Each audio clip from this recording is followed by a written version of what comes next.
Avant de rentrer dans les détails des instruments de mesure et de la cotation, on va essayer de remonter un petit peu dans le temps pour comprendre d'où vient la cotation, d'où viennent les normes de cotation, parce qu'on a des normes de cotation. Et quand je dis qu'on va remonter loin, on va remonter vraiment loin. Oui, à une époque où il y avait des mammouths. À l'époque, la mesure, honnêtement, c'était pas la préoccupation majeure. On avait quelques ordres de grandeur. Le but de chaque être humain, chaque jour, c'était de savoir s'il allait avoir à manger le soir même, et s'il allait pouvoir nourrir sa famille. À cette époque-là, la survie étant primordiale, nos ancêtres se sont rendus compte qu'il était tout à fait possible de s'unir, et plutôt que de se retrouver tout seul face à un mammouth qui n'est rien de plus qu'un gigantesque steak sur pattes, on pouvait s'unir, partager le mammouth, et dans ce cas-là, tout le monde avait de la viande. Et ça tombe bien parce que de toute façon, la viande de mammouth, ça allait pas non plus se conserver pendant des millénaires. Donc l'union permettait d'abattre de grosses bêtes, de nourrir tout le monde pendant un certain temps, et ensuite il fallait recommencer. Au fur et à mesure de l'évolution de nos ancêtres, on a commencé à progresser vers la civilisation. On s'est rendu compte que, en fait, on pouvait domestiquer certains éléments de la nature. On pouvait domestiquer les animaux, on pouvait, en plantant du grain à une époque, profiter justement de la moisson à une saison ultérieure. Les mesures n'étaient donc pas absolument fondamentales, mais on a commencé à avoir une spécialisation de chaque opérateur. Les mesures restaient un petit peu rudimentaires, de la même manière qu'elles le sont restées au Moyen-Âge. Au Moyen-Âge, par exemple, quand on construisait un bâtiment, le maître de chantier donnait justement les dimensions de chaque élément en coudées, en brasses, en pouces, en paumes.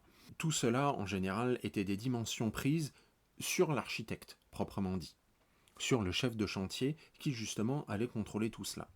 Donc, on commençait à avoir des mesures, mais dès qu'on changeait de chef de chantier, ça devenait un tout petit peu compliqué. Parce qu'il fallait revoir toutes les mesures ou alors avoir une référence commune.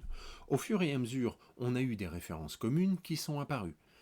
Quand je dis commune, on reste quand même aujourd'hui avec des systèmes parfois qui sont différents, à savoir le système métrique, par exemple en Europe, et dès que vous passez en Grande-Bretagne, vous allez tomber dans le système anglo-saxon avec des pieds, des pouces, des yards et des miles, qui est un système très différent. Mais on peut convertir de l'un à l'autre. Et donc, ce qui permettait de maintenir les choses en l'état, par exemple dans la construction du bâtiment avec le chef de chantier, c'était avant tout la communication. Une bonne communication, si on communique les bonnes mesures sans ambiguïté, tout se passe bien. Mais ça a commencé à se gâter avec la révolution industrielle. Au XIXe siècle, d'un seul coup, on se met à découvrir et à utiliser surtout des sources d'énergie supplémentaires. On n'est plus dépendant du vent, de l'eau ou des animaux. On peut créer des sources d'énergie avec du charbon, du bois, qui vont permettre de créer de la vapeur, puis le moteur à explosion, puis l'électricité, et ainsi de suite. Il se trouve qu'à l'époque, on disposait d'un seul coup de sources d'énergie supplémentaires qui nous permettaient de développer beaucoup notre productivité et de mettre ces sources d'énergie un petit peu là où on voulait, quand on voulait, comme on voulait.